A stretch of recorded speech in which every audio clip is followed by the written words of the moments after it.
ಉಪ ಅರಣ್ಯ ಸಂರಕ್ಷಣಾಧಿಕಾರಿಯಾಗಿ ಪದೋನ್ನತಿಗೊಂಡ ದಾಂಡೇಲಿ ವಿಭಾಗದ ಸಹಾಯಕ ಅರಣ್ಯ ಸಂರಕ್ಷಣಾಧಿಕಾರಿ ಡಾಕ್ಟರ್ ಸಂತೋಷ್ ಚೌಹಾಣ್ ಕಳೆದ 2 ವರ್ಷ 2 ತಿಂಗಳಿನಿಂದ ದಾಂಡೇಲಿ ವಿಭಾಗದ ಸಹಾಯಕ ಅರಣ್ಯ ಸಂರಕ್ಷಣಾಧಿಕಾರಿಯಾಗಿ ಕರ್ತವ್ಯವನ್ನು ನಿರ್ವಹಿಸಿಕೊಂಡು ಬಂದಿರುವ ಡಾಕ್ಟರ್ ಸಂತೋಷ್ ಚೌಹಾಣ್ ಅವರನ್ನು ಉಪ ಅರಣ್ಯ ಸಂರಕ್ಷಣಾಧಿಕಾರಿಯನ್ನಾಗಿ ಪದೋನ್ನತಿಗೊಳಿಸಲಾಗಿದೆ.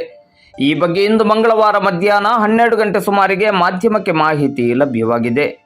ಶಿವಮೊಗ್ಗ ಜಿಲ್ಲೆಯ ಅರಣ್ಯ ಸಂಚಾರಿ ದಳದ ಉಪ ಅರಣ್ಯ ಸಂರಕ್ಷಣಾಧಿಕಾರಿಯನ್ನಾಗಿ ಡಾಕ್ಟರ್ ಸಂತೋಷ್ ಚೌಹಾಣ್ ಅವರನ್ನು ನಿಯೋಜಿಸಲಾಗಿದೆ.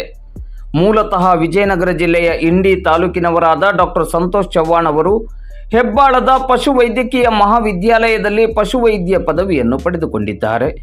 2008ರಲ್ಲಿ ವಲಯ ಅರಣ್ಯಾಧಿಕಾರಿಯಾಗಿ ಸೇವೆಗೆ ಸೇರಿಕೊಂಡು ರಾಜ್ಯದ ವಿವಿಧೆಡೆ ಸೇವೆಯನ್ನು ಸಲ್ಲಿಸಿದ್ದಾರೆ.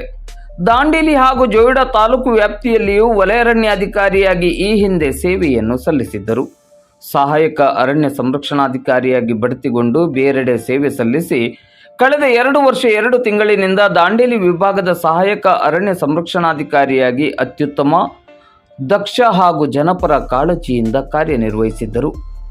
ಅರಣ್ಯ ಇಲಾಖೆಯ ಕಾರ್ಯನಿರ್ವಹಣೆಯ ಜೊತೆಗೆ ದಾಂಡೇಲಿಯಲ್ಲಿ ನಡೆಯುತ್ತಿರುವ ಸಾಮಾಜಿಕ, ಸಾಂಸ್ಕೃತಿಕ, ಶೈಕ್ಷಣಿಕ, ಆರೋಗ್ಯ, ಕ್ರೀಡೆ ಹಾಗೂ ಸಾಹಿತ್ಯ ಕಾರ್ಯ ಚಟುವಟಿಕೆಗಳಲ್ಲಿಯೂ ಸಕ್ರಿಯರಾಗಿ ಭಾಗವಹಿಸುವ ಮೂಲಕ ಅಪಾರ ಜನಪ್ರೀತಿಗೆ ಪಾತ್ರರಾಗಿರುವುದನ್ನು ಇಲ್ಲಿ ಸ್ಮರಿಸಿಕೊಳ್ಳಬಹುದು.